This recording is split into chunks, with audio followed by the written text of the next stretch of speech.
Okay, what's going on? What's going on, family? Welcome to another morning of Read Rich and Righteous. We're reading Rich and Righteous: Spiritual Secrets to Mastering Money, Manifestation, and Your Mind.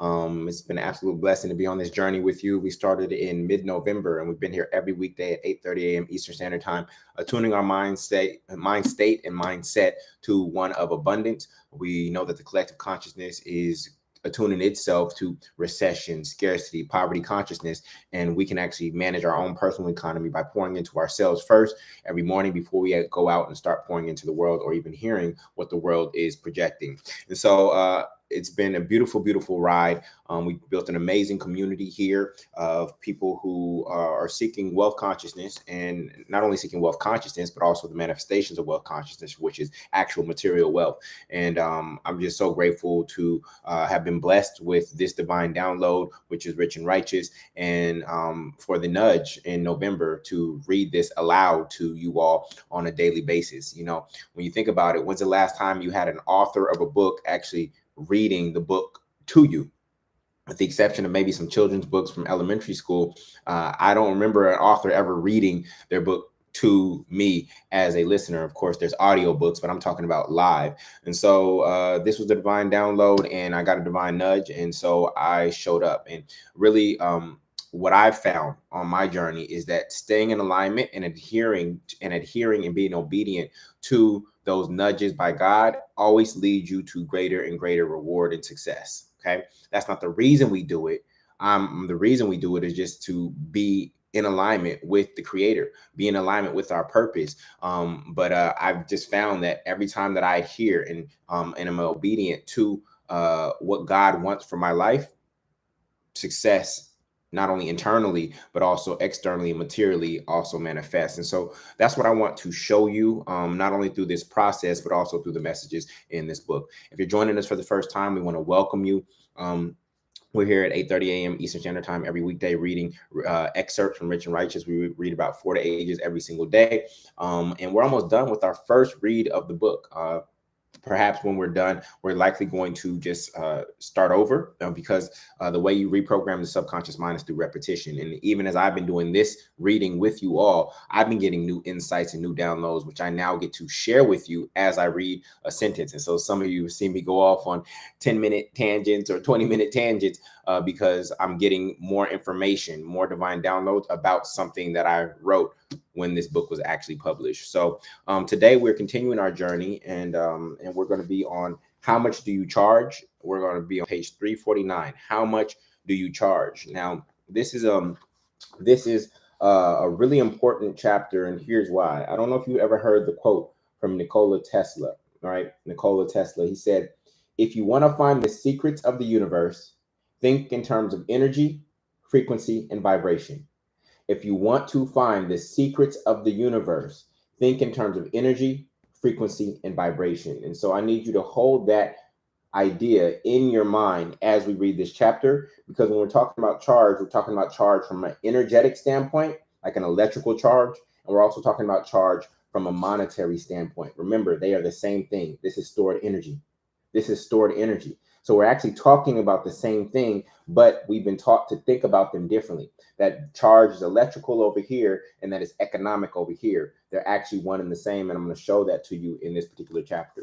If you have not got the book already, you can go to moneyandmanifestation.com. Again, that's moneyandmanifestation.com to get a copy of the book. And when you go to moneyandmanifestation.com, on Amazon.com, it's $100 for one book. Okay. At moneyandmanifestation.com, it is $100 for 5 copies of the book. Yes, 5 copies. I send you 5 copies. The reason I do that is 1 is for you, 4 is for you to give away to other people. Why that is important is because that gives you the opportunity to get in the state of giving and actually stimulate your personal economy. You give as you give, so you shall receive. So the reason many of you aren't receiving what you desire is because you're not giving at the level that you want to receive. And so this is intentionally done this way. A lot of people say, Jullien, can I just get 1 book?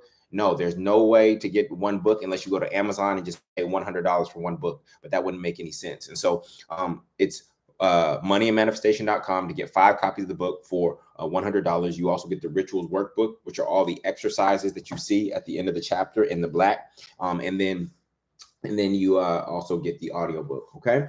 So with that, we are going to move forward, and we're on page 349. Everybody, if everybody can type 349 for those who are just coming in, and let's get it in. All right. Actually, let's start with. I was reminded today in my meditation of the most powerful prayer in the world, and the most powerful prayer in the world is "Be me, God." Be me, God. Be me, God. Be me, God. Take the will. Take the will. Thy will be done, not my will, right? Be me, God. Use me in the way that you know best to use me. Just be me. Just take over my body, take over my mind, take over my mouth, take over my actions. Just be me. I just want to be in alignment with you, so much so that you are just being me. You are expressing yourself perfectly and effortlessly through me. Just be me, God. That's it. One of the beautiful things about that prayer is that there's no separation. Okay. It's not a separate entity, because God is actually using you. You are just one unique individual expression of the Most High. In the same way that the sun shines and all these rays come out of the sun, you are just one of those rays. But we're all connected to that source, right? We're all connected to the same source of light. And so we just call to be me, God. And that really means the diminishing of the ego, the egoic self, which is trying to protect your little self, which actually moves from a state of separation. The egoic self moves from a separation. It feels like there's me and then there's other things. But when we call forth, be me, God, we know that we are all part of the larger one. Okay. We're moving back to oneness. All right. So let's get into page 349. How much do you charge? Charge them that are rich in this world, that they are not high-minded, nor trust in uncertain riches, but in the living God, who giveth us richly all things to enjoy. All right. So that is 1 Timothy 6:17. Again, charge them that are rich in this world, and that includes you, that they are not high-minded, meaning that they have a large ego, right? But how do we stay humble in our richness? How do we stay righteous in our richness? Nor trust in uncertain riches. Okay. This is uncertain riches. It can be stolen, right? It can rust and go to waste, right? This is not the kind of treasure that we rely on. This is not the kind of treasure that we put all of our trust in. In God we trust, not in this. This is no longer backed by anything. And even if it was backed by gold, you realize that gold is just a shiny rock, right? Even if we were still on the gold standard and this $100 bill was backed by gold, gold is still just a shiny rock at the end of the day. And unless you know how to convert that gold into something valuable, you getting shiny rocks in exchange for this still means nothing. It still means nothing.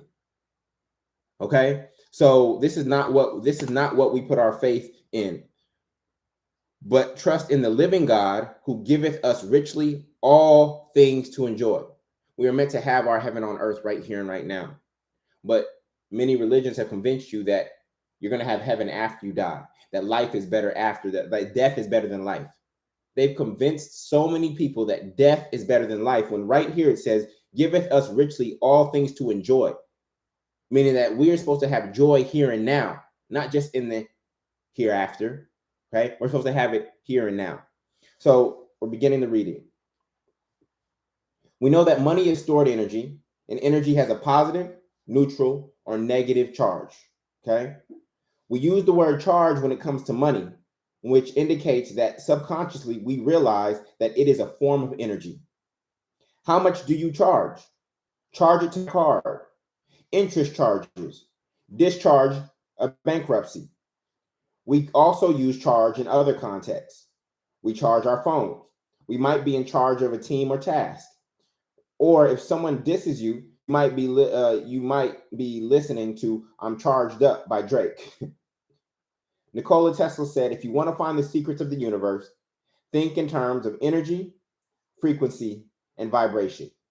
If you want to find the secrets of the universe, think in terms of energy, frequency, and vibration. You have to think in terms of the unseen if you want to really see the secrets of the universe. Second paragraph, page 349. You are an electrical entity, a conductor, and money is one of the currencies that God uses to flow through you. You are an electrical entity, a conductor, and money is one of the currencies that God uses to flow through you. If you remember the movie in The Matrix, what were they using the human bodies for in The Matrix, family? What were they using the human bodies for in The Matrix? Do you remember? In The Matrix, what were they using the human bodies for? There you go. They were using the human bodies as batteries. Why? Because this is the greatest currency in the entire world, not this. The greatest currency in the entire world is the God-given energy inside of you. This is where the greatest charge comes from. How much do you charge? Charge what, Jullien? How much do you charge other people? How much do you charge ideas? How much do you charge institutions? How much do you charge life? You are an electrical entity. Everybody put that. I am an electrical entity. I am an electrical entity. I know you have a lot of electronics around you right now. You have your phone, your computer, you got your router, TV, right? You have all these electrical things, electronics is what we call them, around you. But I need you to understand that you are the most powerful electrical entity on this earth. Okay? So we're looking at ourselves from an electrical, vibrational, frequency, energetic standpoint. In the Abundance Book, Jonathan Randolph Price created an acronym for money. Listen to this, y'all. Money, my own natural energy yield. Money, M-O-N-E-Y, my own natural energy yield. How much do you charge? So if you don't have the money that you desire, it's because your own natural energy yield isn't at the level that it could be. It puts the focus inwardly back on us and how we create and conduct energy, which is currency. Your boss is not in control of how much money you make. The pay scale at your company in the HR department is not in control of how much money you make. Your friends who may not have supported your business are not in control of how much money you make. Your customers who do not want to pay a certain amount for your services are not in control of how much money you make. The only person that has any influence, the greatest influence over how much money you are able to attract to you is you. It's you. There's nobody putting a cap on how much income can come to you except for you. You are the primary driver based on your own natural energy yield. Some of you, your energy is very, very low. And by energy, I don't mean you have to be just jumping up. Hey, excited. You don't have to be Tony Robbins. That's not what I mean by energy. Okay? That's not what I mean by energy. You can be humble. You can be quiet and still be a powerful, powerful force energetically. Okay? So it doesn't always look like exuberance and jumping and yelling. It doesn't, high energy does not look like that always. Okay. The way to have subdued high energy. Okay. I think I'm more so subdued high energy. Okay. But that definition, it puts the focus inwardly back on us and how we create and conduct energy, which is currency. I'm a conductor of money in both senses of the word. I conduct or lead it like a train conductor based on my train of thought. I am a conductor in both senses of the word. I conduct or lead it like a train conductor based on my train of thought. Okay. I also conduct it like electricity since it is just stored energy. In physics and electrical engineering, a conductor is an object or type of material that allows the flow of charge, electrical current, in one or more directions. So listen to this. In physics and electrical engineering, a conductor is an object or type of material that allows the flow of charge, which is electrical current, in one or more directions. So the directions that we're either going to choose, the direction I choose is righteousness, which is good, positive, and in alignment with God. So you are a conductor.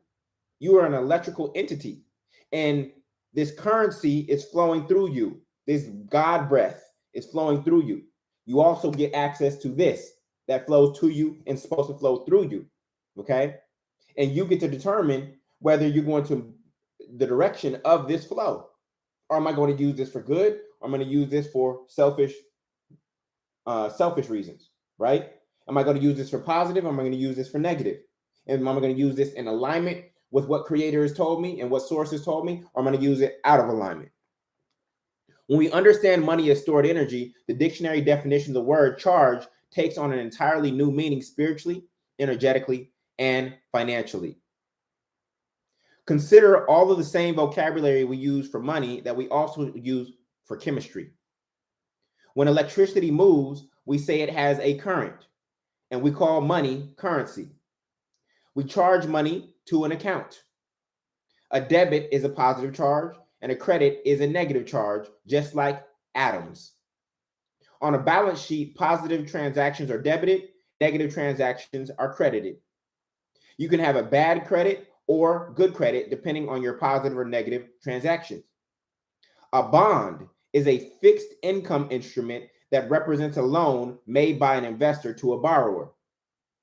A covalent bond is a chemical bond that involves the sharing of electrons pairs between atoms. Are you seeing the correlation, family? Atoms also borrow electrons when they are unbalanced and don't have enough, just like people can borrow debt when they don't have enough money and their balance sheet is off. Are you seeing this? Are you seeing yourself as an electrical entity right now? Again, I'm going to go back to the quote from Nikola Tesla. If you want to find the secrets of the universe, think in terms of energy, frequency, and vibration. I know some of you didn't like science in school. You didn't like the STEM subjects, but right now we're just doing a surface level. We know a bond. Government issues bonds. Then there's a covalent bond, right? Sometimes atoms have to borrow electrons when they are unbalanced and unstable. And this is what we do when we're in debt, when we're unbalanced and unstable. Our balance sheet is off, right? So I hope that you are seeing this, family. So the question of the chapter is 350. How much do you charge? This is a spiritual and financial question, but typically we only hear it in a financial context when it comes to buying products and services. In any transaction or interaction, a charge and change are taking place. Each transaction is either increasing your positive charge or decreasing it. Every time you use this, you are either increasing your positive charge or you are decreasing your positive charge. There are some people who go buy things, and in that moment, their charge goes up. But when they bought it based on credit or debt, or they knew that they were fronting, that they're faking it, then guess what? When they go back home into the closet of their mind, what happens to their charge? It goes down. It was an impulse buy. They bought it because they thought of how other people were going to see them when they had this thing. So the initial charge was, look at me, I got this thing. I got this Gucci belt. I got this purse. I got this. That initial charge goes up. But at the end of the day, what happens? It goes down. I don't know if Taisha is here, but she shared in the Facebook group, facebook.com/groups/rich and righteous, facebook.com/groups/rich and righteous. She shared how she had this prized Louis Vuitton purse. I think she spent about $3,500 on it. Okay. And she would only take it out for special occasions and things of that nature. And After reading Rich and Righteous, she released the purse. She sold it. And she took that money and she actually put it to work. Because this $3,500 purse, it was only sitting in her closet. And she realized after understanding these principles that that purse was not doing anything for her. That it was based on how other people would see her when she was out with it. And what they think does not matter to her wealth and her bottom line and her legacy. And so she released the purse, got money back. I don't know how she sold it, eBay, whatever, but she got money back. And now she's put that money to work. That is transformation. That is renewing of the mind right there. And when we change our being, we change our doing, and we change our having. So each transaction is either increasing your positive charge or decreasing it. From the consumer's perspective, how much you charge is not just asking about price. It is really asking, how much will you positively charge me? So you see an online course, you see a service, you see a product. How much will you charge me?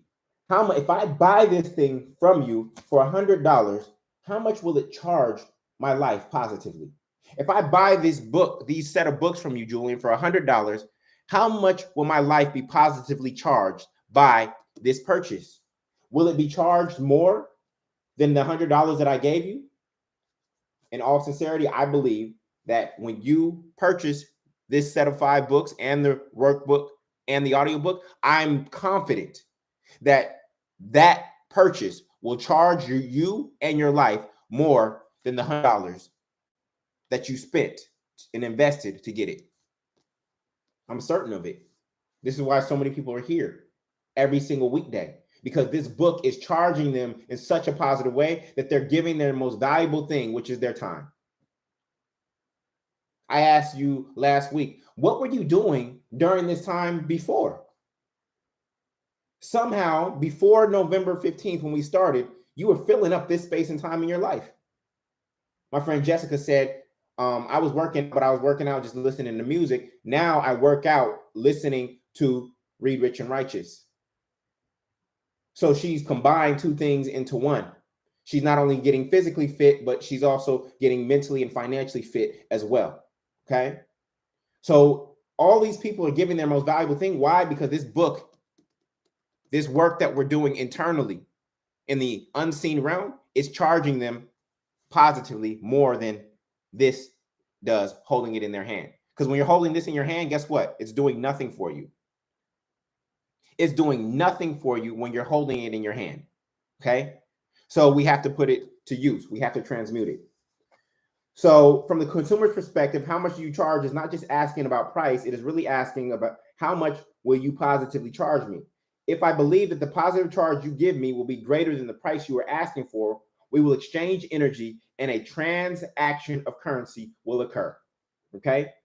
Anytime you buy something, you are stating that you believe that this thing that I'm buying will have a more positive impact in my life than me holding on to this. This is why we are always actively looking for ways to give up our money, because in this state of currency, this money does nothing for you except provide you with a false sense of security. Okay. Page 351. If we look at how we use money from an energetic standpoint, we would use it differently. On a spiritual level, how much do you charge? How much do you charge? How much personal power do you feel you have? How much do you positively charge anything or anyone in your world or sphere of influence? What is your impact on others in your environment? Are you a product of your environment, or do you create your environment? Do you work for money, or does money work for you? You can only rule that which you have power over. You become a god when you claim dominion over the physical environment around you, and the spiritual environment and energy within you, and the financial instrument and energy that operates as an intermediary between the two that we call money. I'm going to repeat that. You become a god, lowercase g. And if there's any Christians in here like that's blasphemous, go read John 10:34, where Jesus says, "Is it not written in your law, I've said ye are gods." Okay. So you only become a god, lowercase g. I'm not calling you capital G, not OG. Okay. Lowercase g. You become a god when you claim dominion, as Adam was given dominion, right, over the physical environment around you, the spiritual environment and energy within you, and the financial instrument and energy that operates as an intermediary between the two that we call money. The intermediary between heaven and earth. The intermediary between heaven and earth is this. We can bring heaven on earth when we have more of this. We can take the divine ideas, the divine download, the greatest good that we can see for ourselves and others. It becomes easier for us to manifest that on earth when we understand our relationship to this. That our relationship to this is not to accumulate it, but to circulate it, to transmute it into ideals, ideas, individuals, and institutions that we believe are doing good or God's work. This is what this is. This is an intermediary. This is why it actually holds no real value until it is used. Money is useless until it is used. Money is useless until it is used. Okay? Money is an inert spiritual substance, meaning that it has no charge. This has no charge right now. Okay? You have a charge. And I know that all of your charges are positive. All of your charges are positive because that's why you're showing up here, because you are on a righteous level. Okay? Money has no charge. You have the power to give a positive charge or negative charge to money. Okay? It is charged positively or negatively based on your personal charge and your personal use. So a person who is positive or righteous tends to charge money in a positive or righteous way. That's just what we do. And the issue in this physical reality is that people who don't have righteous motives have a better relationship with this than we do. They don't have any hangups around money because we were told to be poor righteous teachers. We were told to be the sacrificial lamb, right? Don't you wish Martin Luther King would have had $10 million? Don't you wish Malcolm X would have had $10 million? Don't you wish Gandhi would have had $10 million? But for some reason, we have this archetype in our head, this Mother Teresa archetype of doing good requires you to be poor. We have this archetype that we have to kill in our head. We have to sacrifice it. That doing good means that you should be poor. That you must rely on donations. That it is noble to be poor and try to do good. You know, most people who are in that situation are struggling. You know, Harriet Tubman lost her house. She had to give it to the Methodist church nearby. Why would Harriet Tubman, who did so much good, who you know is my North Star, one of my guiding lights, one of my North Stars, why should she be in a financial position where she loses her house? Why should she have to work in kitchens and hotels in the summer to save up money to go free people in the winter? Why should somebody who's doing that much good in the world be struggling financially? What if Harriet Tubman didn't have to worry about money? She didn't have to wait for donations from other people to actually go make trips. How many people would she have freed if Harriet Tubman had all the money that she needed at her fingertips? How big would the Underground Railroad have actually been? We have to kill that archetype that doing good means that I must be poor. We have to destroy it. A positive person can use money for negativity. Okay? And a negative person can use money for positivity. I'll give you an example.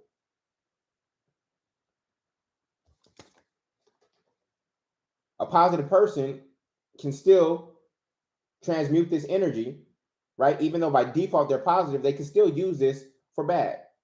Okay? So you have options. You can go to the strip club and give this to a stripper, or you can go fling ones and give ones to the homeless people as you drive up to stoplights. Which one is going to have a more positive charge? Oh, I'm I'm supporting her scholarship. I'm helping her get through college. Is that the justification? I'm helping her get through college, right? Same use of money, send it out once, right? Which one is going to have a more positive charge? You distributing this at the strip club, or you supporting the homeless or donating to a cause that you care about? A negative person can actually use money for positive. Oftentimes, they give out of guilt.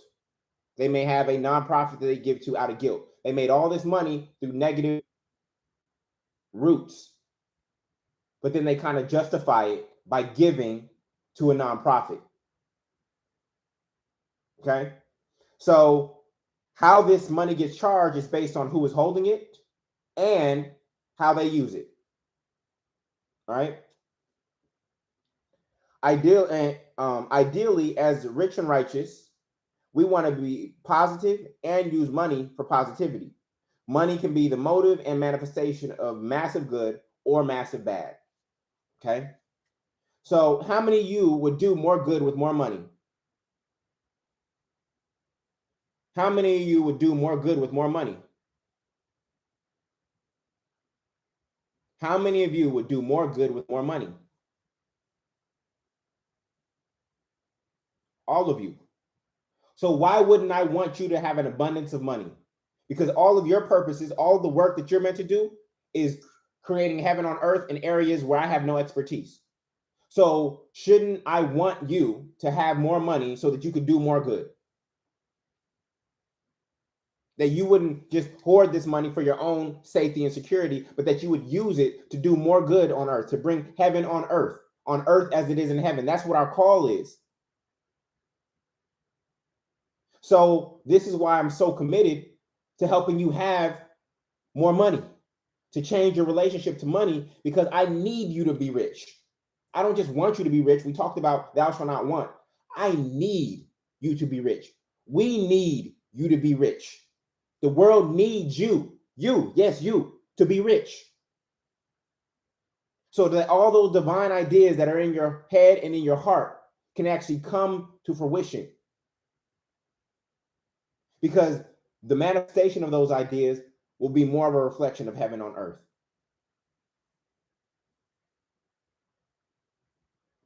Man created money. Since man is more powerful than money, the creator is always more powerful than the creation. The creator is always more powerful than the creation. So I need you to recognize that man created money. So since man is more powerful than money, whoever has the money can give it a positive or negative charge. Just like a knife is not dangerous. It can cut bread or stab someone. The intent of the person holding the knife determines its use and its charge. You are a spiritual being having a human experience, and you have been charged with the task of bringing heaven on earth. Not waiting until heaven after you die. Nobody here knows what happens to you after you die. Oh yeah, after you die, you go to heaven. What? Well, after you die, if you don't do this, then you're going to hell. You're going to burn in hell. Okay, if I'm a spiritual being and my body is left here on earth when I die, how am I going to burn in hell if I have no body? Can somebody answer that for me? How am I going to burn in hell if I go back to a spiritual being? How does a spiritual being burn? Please, somebody answer that for me. My body is here. It's deteriorating here on earth. A body can burn, but when I die, I don't take my body with me. So please explain to me how I'm going to burn in hell. Please explain that to me. You and your fear tactics, can you just explain how my spirit is going to burn? Please. And have you been there? Have you been? Oh, you must have been there. Have you been there?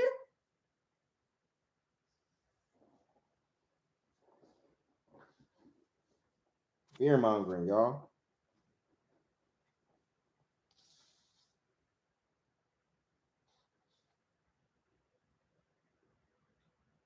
You are a spiritual being having a human experience, and you've been charged with the task of bringing heaven on earth. Money or stored energy is an inert spiritual substance that you have the power to charge positively or negatively with your emotion and intention. The highest positive emotion you can charge it with is love. And since God is love, as stated in 1 John 4:8, We shall lead with love as we charge forward in righteousness.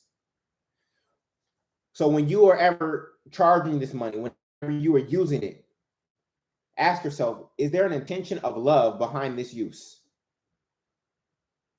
Is there an intention of love behind this use? Am I using this to create more love? And when I think about love, okay, I know Valentine's just passed. It's not just romantic love. Filial love, brotherly, sisterly love, storge love, familial love, agape love, unconditional love. Am I using this in the name of love? Am I loving someone through the use of this? Am I spreading love through the use of this? That should be the determining factor. The role of the rich and righteous, which is us, is to positively charge as much money as possible, which will result in an economy based on righteousness. We complain, or I used to complain about, oh, corrupt capitalism, this and that. Capitalism is just the exchange of resources. Is there a corrupt version where there is manipulation that is occurring and things of that nature? Yes. But the only reason the corrupt version exists is because we as the rich and righteous haven't stepped up and created a new model of exchange, of economy that actually people choose to adopt. It's our fault, family. It's us not showing up. It's us not showing up. The negative folks don't fear the positive folks because the positive folks have negative cash flow. You complaining about Donald Trump and this billionaire here and this billionaire here. The negative folks don't fear the positive folks because the positive folks have negative cash flow. They ain't going to hear us, family, until our cash flow is just as positive as theirs. This is why I'm seeking to create the wealthiest family on earth. 100,000 people with $1 million net worth would be $100 billion, which would make us the 5th wealthiest family in the world. Yeah, we won't be family by blood. We'll be family by consciousness, through alignment, through vision.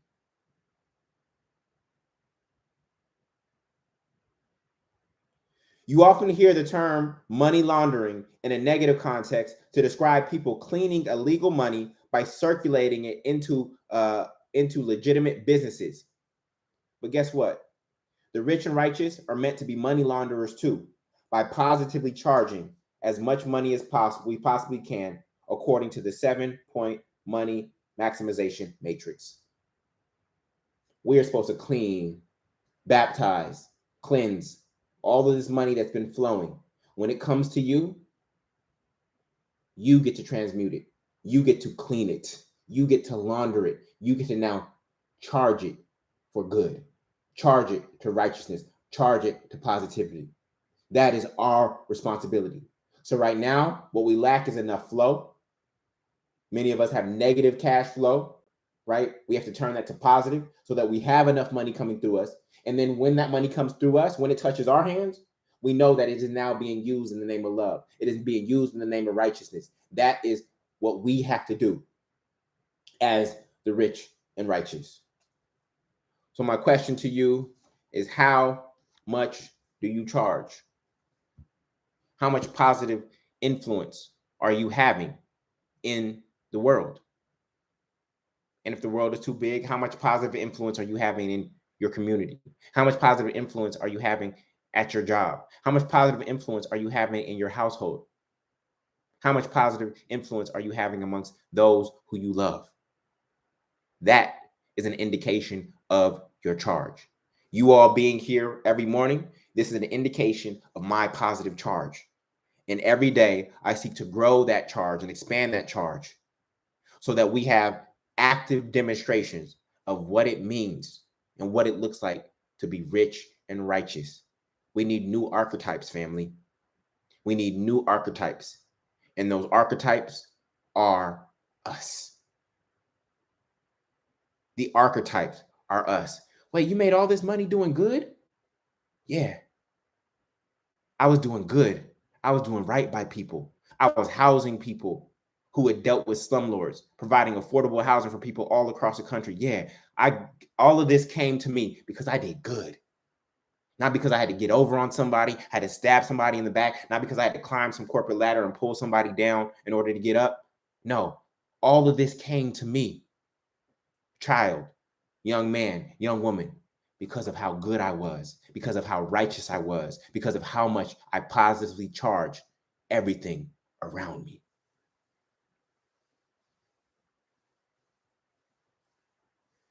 This is our work, family. This is our work. And I know you were fit for it. I know you were capable of it. And I can't wait to see it manifest. All right. So that concludes our reading today. Tomorrow, we will be on page 353. And I'm going to be talking about how to become more attractive, y'all. How many of y'all want to be more attractive? How many of y'all want to be more attractive? I'm going to teach you how to become more attractive tomorrow, family. So that'll be our reading tomorrow. If you would like a copy of the book, you can go to moneyandmanifestation.com, moneyandmanifestation.com. I'm going to show you there. You can get 5 copies of the book for the price of 1. Plus, you get the Rituals Workbook. Plus, you get the audio book as well. And for those of you who are in a temporary state of lack and you actually need a book, but you don't have $100, you can go to our Facebook group, facebook.com/groups/rich and righteous, right? And what I do there is I pin the post of people who have bought the set of 5 and are looking to actively give away their extra copies. You will see that I have pinned the post at the top. So you go there and you comment on one of their posts or you DM them and you see if they have any books left. Okay. That is for anyone who is in a temporary state of lack. There's no reason that everyone here shouldn't have a book. Okay. We've created an entire economy around this book. This book is more valuable than $100 by itself. Why? Because it's going to positively charge your life more than $100. So again, please go to facebook.com/groups/rich and righteous just to join the community. And if you are in a temporary state of lack and don't have $100, feel free to ask someone there for an extra copy of the book. All right. So we'll be back here tomorrow at 8:30 a.m. Eastern Standard Time. I love you. Wish you an abundant, blessed day. And I will talk to you soon. All right. Much love, family. Peace.